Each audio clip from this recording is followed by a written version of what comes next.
Hello everyone, welcome to study online education. Study online education में आपका स्वागत है। आज के इस वीडियो में हम करेंगे रेलवे एनटीपीसी ग्रुप डी से रिलेटेड कुछ प्रश्न। तो आइए वीडियो को शुरू करते हैं। वीडियो शुरू करने से पहले यदि आपने स्टडी ऑनलाइन एजुकेशन को सब्सक्राइब नहीं किया है तो चैनल को सब्सक्राइब कर लें और बेल आइकन को दबा दें ताकि चैनल से रिलेटेड सारे अपडेट्स आपको मिलते रहें। आप हमारे डेली अपडेट्स पाने के लिए चैनल का टेलीग्राम लिंक को भी ज्वाइन कर सकते हैं। तो आइए वीडियो को शुरू करते हैं। इनमें से कौन सी एक रासायनिक प्रतिक्रिया नहीं है? तो इनमें से कौन सी एक रासायनिक प्रतिक्रिया नहीं है? ऑप्शन सी गुरुत्वाकर्षण। ऑप्शन सी गुरुत्वाकर्षण। देखिए, गुरुत्वाकर्षण एक रासायनिक प्रतिक्रिया नहीं है। गुरुत्वाकर्षण एक भौतिक प्रतिक्रिया है। भौतिक प्रतिक्रिया क्या होती है? भौतिक प्रतिक्रिया का पुनर्चक्रण होता है। वो अपने पूर्ण रूप में लौट सकता है। जैसे कोई अगर पानी है, पानी से अगर बर्फ़ बनता है तो फिर बर्फ़ से पानी प्राप्त किया जा सकता है, तो वह एक भौतिक प्रतिक्रिया है। रासायनिक क्रिया का पुनर्चक्रण नहीं होता है, मतलब जो अपने मूल रूप में नहीं आ सकता है। जैसे कागज़ का जलना, दही का जमना, दूध से दही अगर बन जाता है तो फिर दूध की प्राप्ति नहीं की जा सकती। तो ये रासायनिक परिवर्तन हो गया। ठीक है, तो इस प्रश्न का सही जवाब है ऑप्शन सी गुरुत्वाकर्षण, भौतिक। ठीक है, अगला सवाल। सामान्य मानव का खून बहने का समय और जमने का समय क्रमशः कितना होता है?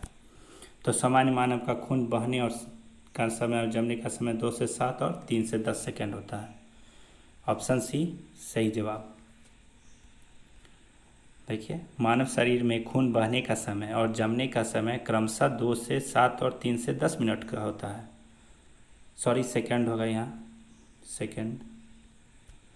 विटामिन के रक्त का थक्का बनने में सहायक होता है।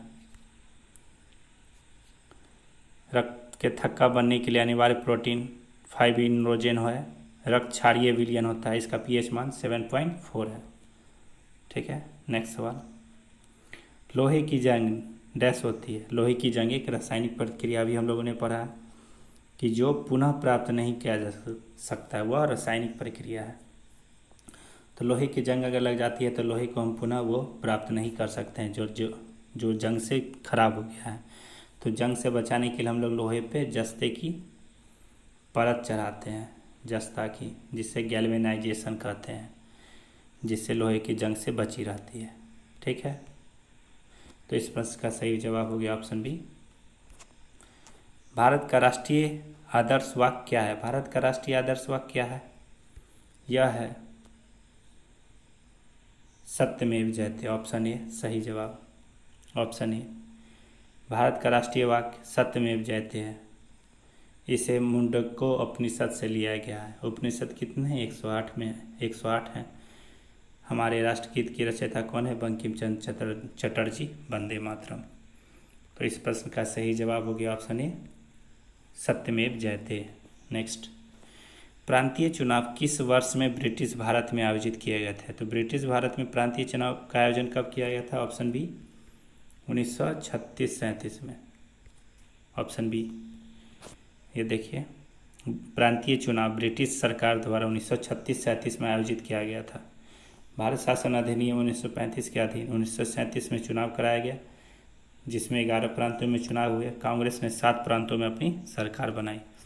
तो इस प्रश्न का सही जवाब हो गया ऑप्शन बी 1936-37। मोबाइल फ़ोन में टच स्क्रीन पैनल के प्रकार में डैश शामिल नहीं है। तो मोबाइल स्क्रीन के टच स्क्रीन में क्या शामिल नहीं है? ध्वनि संप्रेषण। Option C. इनमें से कौन एक जीवाणु संबंधी रोग है? जीवाणु संबंधी रोग इनमें से कौन सा है? उपदंश। ऑप्शन बी उपदंश सही जवाब। देखिए, उपदंश, सिफिलिस इसको कहते हैं, एक जीवाणु संबंधी रोग है। सिफिलिस शिशु अंग को प्रभावित करता है। यह रोग ट्रेपेनोमा पैलिडियम जीवाणु के कारण होता है। दाद टीनिया कैपिटिस नामक कवक से होता है।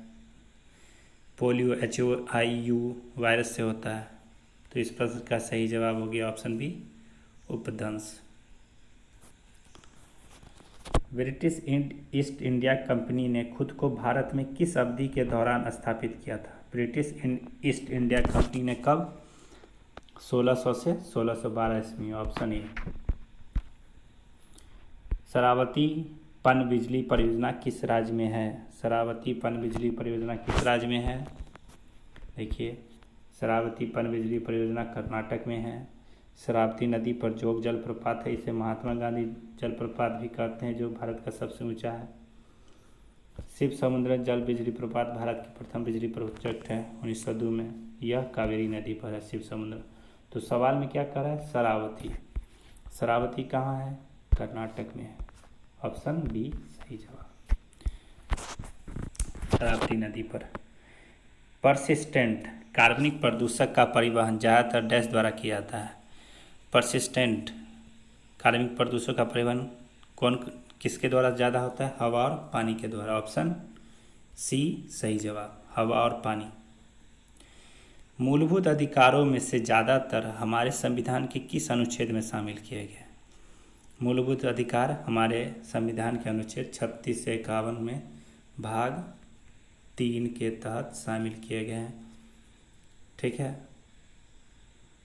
भारतीय संविधान के तहत कितने प्रकार के मूल अधिकार की चर्चा की गई है? 6 प्रकार के मूल अधिकार की चर्चा है।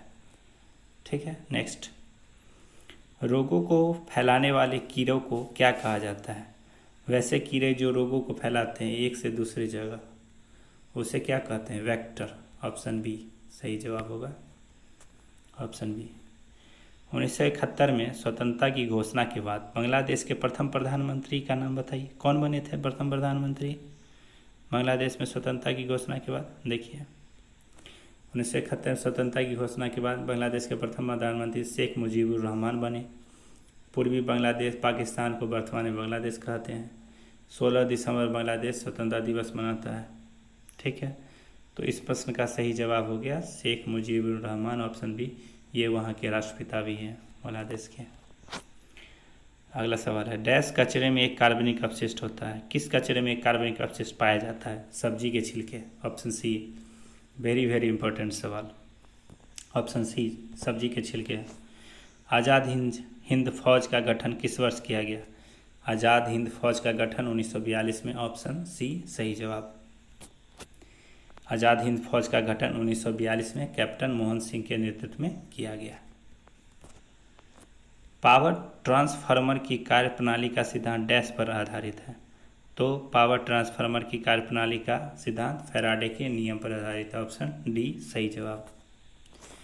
एंटीबायोटिक किस कवक से प्राप्त किया जाता है? तो एंटीबायोटिक किस कवक से प्राप्त किया जाता है? Option C penicillin. Antibiotic penicillin कवक से प्राप्त किया जाता है। पेनिसिलिन को रामबाण माना जाता है रोगों का। माइकोलॉजी में कवक का अध्ययन किया जाता है। कवक में संचित भोजन ग्लाइकोजेन के रूप में रहता है। कवक की कोशिका काइटिन की बनी होती है। तो इस प्रश्न का सही जवाब है पेनिसिलिन, ऑप्शन सी। अगला, चेचक के लिए टीका किसने प्रदान किया था? चेचक के टीका की खोज किसने की थी? Option A Edward Jenner. Option A Edward Jenner. देखिए, चेचक के लिए टीका एडवर्ड जेनर ने प्रदान किया। चेचक वेरियोला वायरस से होता है। रॉबर्ट कोच ने कॉलरा और टीबी के जीवाणुओं की खोज की। अलेक्जेंडर फ्लेमिंग ने पेनिसिलिन की खोज की। तो इस प्रश्न का सही जवाब हो गया ऑप्शन ए एडवर्ड जेनर। अगला, हीराकुंड बांध किस नदी पर स्थित है? हीराकुंड बांध महानदी पर स्थित है। Option C, option C. Hirakud dam Mahanadi पर स्थित है। हीराकुंड प्रोजेक्ट उड़ीसा में है। सबसे लंबी नदी घाटी प्रोजेक्ट भी है यह। भारत का प्रथम बहुउद्देशीय नदी घाटी प्रोजेक्ट है दामोदर घाटी प्रोजेक्ट। ऑप्शन, तो इस प्रश्न का सही जवाब हो गया ऑप्शन सी महानदी। आखिरी सवाल, डैश लुप्तप्राय भारतीय औषधीय पौधा प्रजाति है? इसमें से कौन सा भारतीय लुप्तप्राय औषधीय पौधा प्रजाति है? पोडोफाइलम। पोडोफाइलम, ऑप्शन बी सही जवाब। ये रहा, पोडोफाइलम लुप्तप्राय भारतीय औषधीय पौधा प्रजाति है। पर्यावरणीय कारण से जीव और पौधे लुप्त हो रहे हैं। हीरोइन अफीम पौधा से प्राप्त किया जाता है। अफीम का नाम है पेवावर सिमनेफेरम, अफीम देने वाला पौधा, इसे मोफिन कहते हैं। तुलसी पौधे का भारत में धार्मिक महत्व है। तो इस प्रश्न का सही जवाब ऑप्शन बी। इसी के साथ वीडियो को समाप्त करता हूँ। Please subscribe, share and like this video and comment. Thank you for watching study online education. Stay tune.